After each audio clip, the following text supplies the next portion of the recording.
Good day for trading card enthusiasts. I'm your local man, Fox's Pancakes, and today I'm going to be reviewing Slay the Spire. Of all of the single player games that I've played and reviewed this past year, Slay the Spire has to be one of the most engaging and frustrating ones that I've played so far because of how simple the game appears to be, yet how difficult it is to be successful in it. Like most other roguelikes, there's an element of strategy to the game combined with the ever frustrating pain in the ass of, and you're going to hear me say this a lot, RNG. In Slay the Spire, there is RNG, but because of the way that the game gives you opportunities for multiple strategies, it kind of feels like you're more in control of the game than any other roguelike I've played so far. When it comes to combat in Slay the Spire, there is actually very little RNG involved. If an enemy displays that they're going to deal 10 damage, then they're going to deal 10 damage. If your card says that it's going to cost you 1 energy to deal 6 damage, then it will cost you 1 energy to deal 6 damage. There's also the element of playing the right cards in the right order so that you apply buffs and debuffs properly while making the most out of your energy. This also highlights the sort of pseudo-RNG that the game throws at you by making you draw cards randomly from the deck that you, the player, have assembled yourself. It is possible to point fingers at the game and say, RNG is what made me draw a poor hand this turn, but if you don't have a deck that works well, or if you've added too many useless cards to your hand, you're never going to be drawing anything that you actually need. It may seem like RNG, but when you think about it, you chose to add those cards yourself. Blaming RNG on a card deck that you know about is basically like complaining about a crappy hand in a game of poker. So how does a card game with RNG offer unique gameplay? By introducing different character classes, which the best analogy I can think of is it's like having different colored decks in Magic the Gathering, where each one has its own sort of mechanic that it plays around. Slay the Spire currently has 3 characters to choose from: the Ironclad, the Silent, and the Defect. The Silent, or the Assassin Girl, is my favorite class in the game because of her ability to cycle through her deck at very low energy costs. Her main strategies can be built around a poison-centered deck, which can stack to deal unbelievably high amounts of damage. Joking on my spit. Her main strategies can be built around a poison-centered deck, which can stack to deal unbelievably high amounts of damage, an acrobatics deck which involves tons of blocking, debuffing the enemy and drawing cards, and a discard build which works around energy sustain. If you're really into the Meem build, a Shiv build which gives you a ludicrous number of Shivs, which are cards that deal 4 damage for 0 energy cost. The Defect, or the Roboboy, is my second favorite class to play as. His, or its, playstyle is much less linear as he summons various energy orbs that either buff him or deal damage in between turns.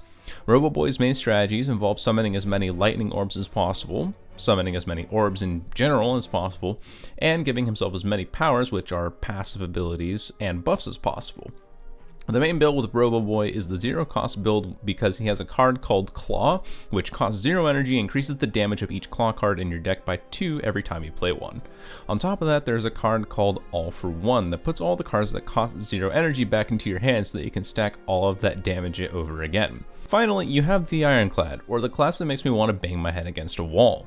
The Ironclad is a great beginner class because of how incredibly simple he is to play. The most complicated build that you can muster is what I can only describe as an exhaust build, where cards that have exhaust written on them are removed from combat when they're played until the next fight. If you get the right cards, you can stack up tons of block with 0 cost, but hey, let's bring back our old friend RNG. Oh, hey, what's up, man? I have corruption, I have a lot of card potential coming out, so could I get feel no pain so I can just block everything I exhaust? Okay, that's fine, man. I guess I'll keep this pointless card in my hand. Thanks, Dad. Aside from exhaust builds, which are arguably the memeiest and worst builds on the Ironclad, you can also build something that's much more reliable: strength builds. Strength increases your attack damage, and because the Ironclad relies so heavily on attacks to deal damage, these are usually the builds that I have the most success with. There's also this gimmicky defense build where you stack as much block on yourself as possible, then use Body Slam, which deals damage equal to your block, but again, like exhaust builds, it relies way too heavily on good RNG to give you the cards that you need to pull off. Basically, I just don't play the Ironclad because there's only one build that I've had any success with on him. Another major part of this game are relics, which there are a lot of and where the true RNG shines through, mostly because how well your deck plays depends pretty heavily on which relics you receive. This becomes incredibly frustrating when combined with the fact that the cards that you're given, while you do have 3 to select from, are randomly generated. So it's entirely possible for you to get 2 cards for a poison deck on the Silent early on and literally get no poison cards for the rest of the game, rendering those first 2 useless for the remainder of the game.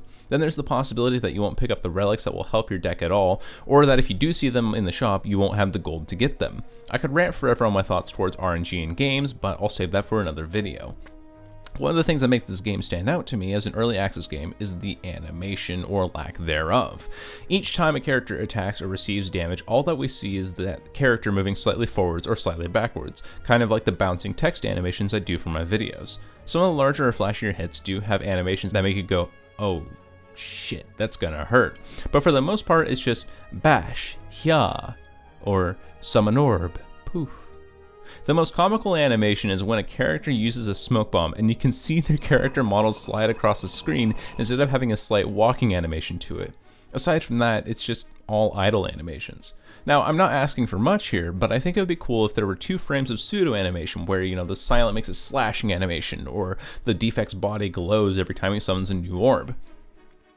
Overall, even though I think that the game definitely has its weaknesses in how some of the enemies are complete BS to deal with, Slay the Spire is a solid and addicting game that utilizes roguelike elements in a way that makes me want to keep coming back to it. Yes, the fact that the game is still in early access after having been released over a year ago is a little questionable, but it still feels like such a complete game in comparison to most other early access games that I completely forgot that it was in early access to begin with before I started writing this review. And that's really all that I have for this video. Thanks for watching, and remember, full lightning defect build or you're a pansy. Social links in the description, and I will see you on the flip side. Goodbye.